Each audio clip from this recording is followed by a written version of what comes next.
Are you a technician who wants to set yourself apart?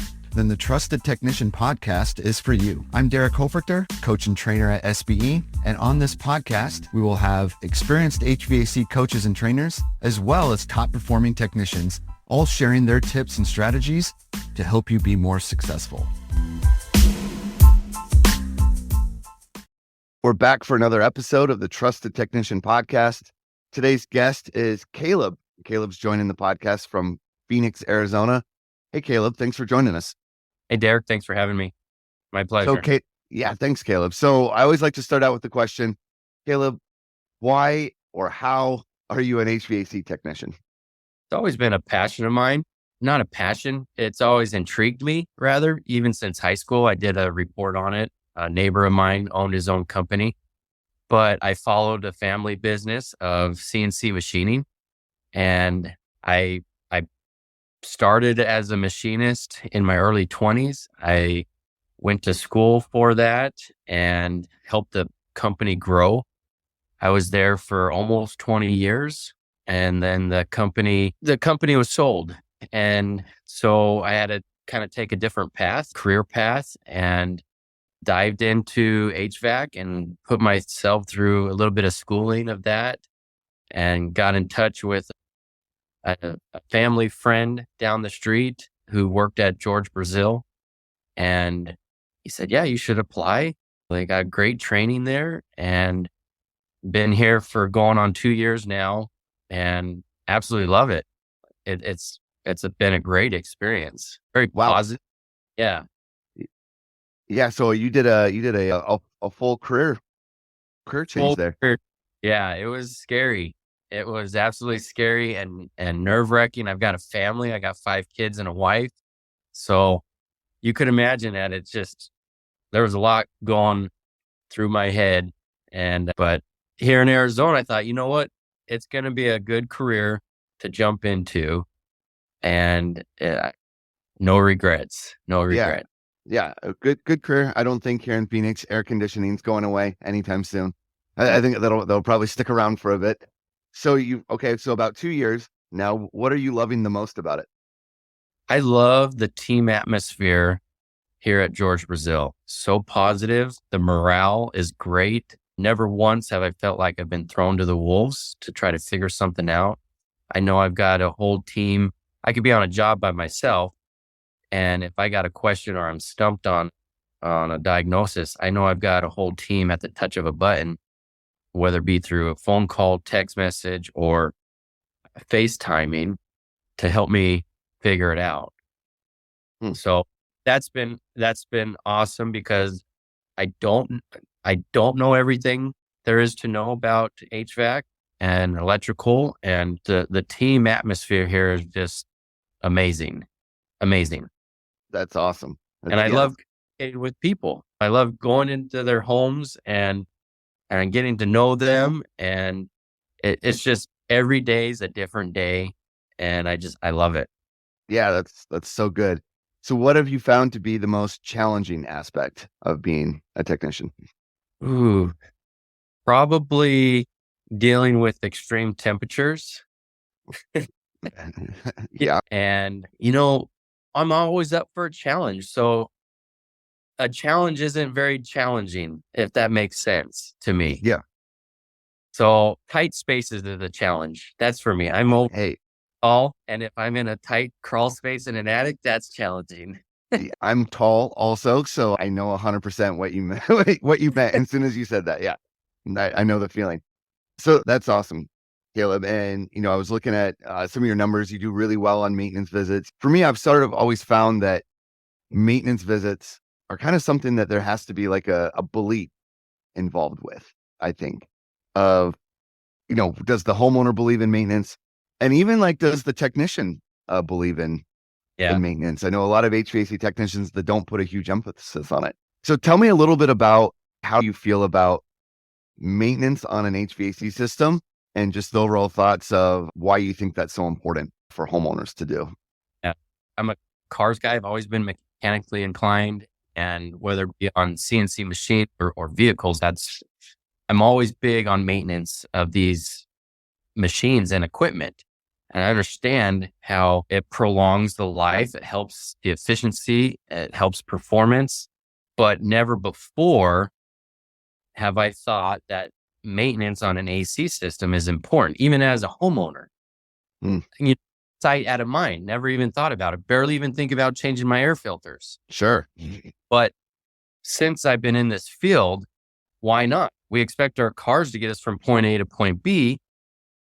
We can only expect that by doing the regular maintenance, the oil changes. Our AC units are no different. We expect them to be reliable and help us be comfortable and get us from point A to point B. We need to do those oil changes. We need to do the maintenances. And so very, very important. Very important. I'm sold on it. I'm a firm believer in it. And I speak to that. And I try to help customers understand how important protecting their most expensive appliance in their home. It's true. Obviously I agree with that, but most homeowners do not have routine maintenance done on their system, Right. right? It's the majority do not. So when you're there in a home and let's say you ask them when's the last time you've had it maintained and they're like, how do you help them come to that realization also that this would be something that would benefit them to do? I show them clean versus dirty, and I can explain to them, depending on the individual. If they're a nurse or a doctor, I can then relate how the system is a living thing and talk to them about how the outdoor condenser is one lung of the system. The indoor coil is another lung and they need to breathe. Or if they're an athlete, I try to relate it to them how the system is working extra hard. Imagine it like an athlete trying to run a marathon with 3 masks on. He may finish, but he's got to work twice as hard to get to that finish line. Yeah, that's a great analogy there. So as mentioned, you do well on maintenance visits. I think I saw you typically do around like a $700 average ticket on a maintenance. What goes into that? Like, because that homeowner woke up that morning, the day of their maintenance, they probably didn't wake up thinking, you know what, I want to spend money on my system today, right? Instead, they probably woke up, oh, everything's fine. It's running fine. I'm just kind of doing this because, I want to make sure it keeps running fine. But they're probably not super active on like, I'm gonna invest money today into my system. So what kind of things are happening on those calls where homeowners are on average kind of putting that much money back into their system with you? Yeah. I get that. I try to get them involved as much as possible from start to finish. I show pictures and videos to help them see how things are moving along, not only in the maintenance, but how their machine is progressing in life. And I help them see the benefit of the maintenance. I praise them for having the maintenance in the first place and how it's helping their system and moving forward, how it's going to benefit them as well. So co-investigating, helping them understand clean versus dirty is the biggest thing. Yeah. I love what you said about praising them for having the maintenance, right? They're a good, responsible homeowner. They're doing the right thing. Yep. It's good that you were able to get out there and catch things, right? That type of stuff. What does it sound like? What are some examples of how you praise them for having that maintenance? So when I'm out there clearing a condensation drain line and I get a lot of crud in the shop vac, Mm-hmm. I can explain to them that this is bad. These restrictions and blockage prevent proper drainage at no additional charge because of your VIP maintenance with us. I'm able to flush this out regularly.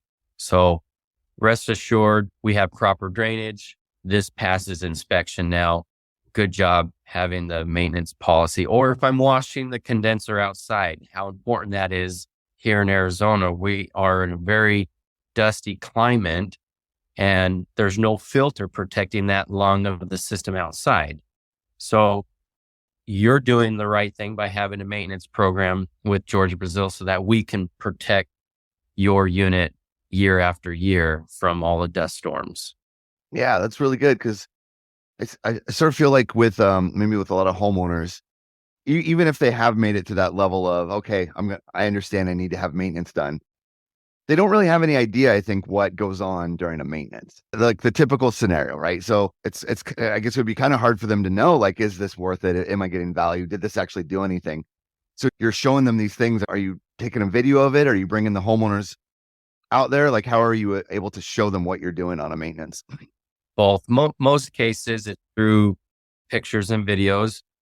If the customer is available, I'll bring them outside to show them the effects and how once, for example, if I have the condenser taken apart, getting it ready for a wash, I'll show them behind those panels how much dirt is trapped in there and collected in there. And sometimes they're right there watching me wash the condenser and they can see all that crud come out of there.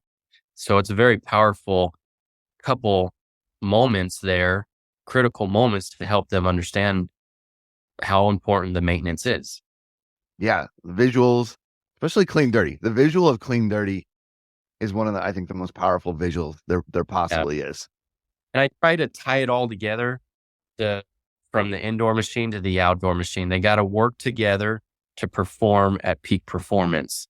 And if one is plugged up with dirt, it causes the other part of the equipment to work harder. So if they are both clean, they can both work with ease and not be as stressed out, prolonging the life. Yeah. What are some of your favorite questions to ask homeowners to kind of get them thinking about these things? When it comes to like co-investigating the dirt scenarios? Yeah, or just anything during your maintenance visit that, you might use as questions to kind of get the conversation going about things. Sure. I like to co-investigate. I like to help the customer help me understand where all this dirt is coming from. If we're talking about an indoor machine, a blower wheel, or an indoor coil, or if the return is dirty, where is this dirt coming from? Have you had any recent renovations or construction in the home? And once I get them thinking about that, they're like, you know what? Come to think of it, yeah, we had our tile ripped up, or we had the carpet replaced, or we put this new island in the kitchen. And then they start asking, do you think that's where all the dirt is coming from? I was like, it's very possible. Yes, I mean, it's right here in your return. And then they start taking ownership of this situation and they want to get it addressed. Yeah. I love that term too, co-investigate. I think that's a powerful thought there of this is their home. I'm coming in there. They know more about the home than you do, right? Even though you're the HVAC person, and let's figure this out together. I feel that's really empowering for the homeowner. Yeah. As I discover something, I want to ask them, have they ever seen this before? And sometimes they say, yeah, it's been brought up to my attention in the past. Sometimes they say, no, nobody's ever shown me a picture or video of how my indoor coil looks. That's so. And they said, how do you think that's happening? I said, let's figure this out together. So we start pulling registers off and we start looking to see if their system is sealed or not.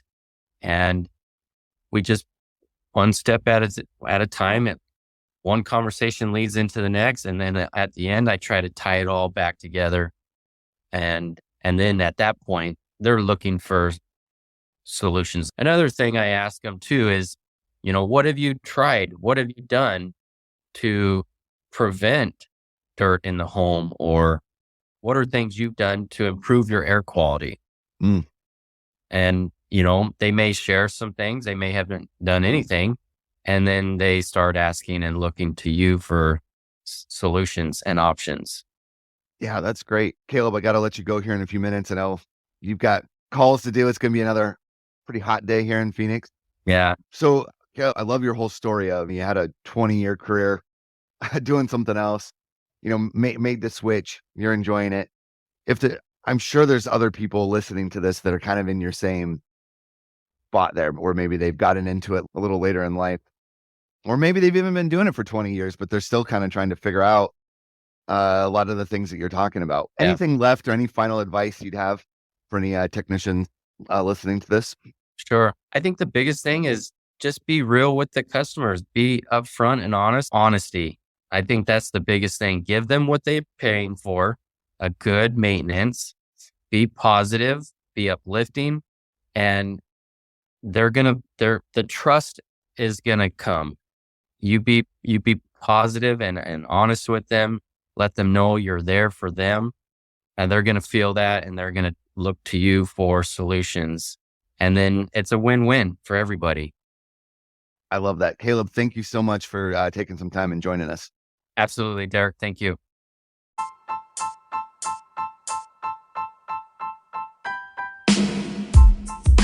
Thank you for listening to the Trusted Technician Podcast. If you would like to learn more about SBE, you can find us online at sbeodyssey.com. If you enjoyed today's episode, we would appreciate it if you would leave us a review. Thank you for tuning in, and we'll see you next time.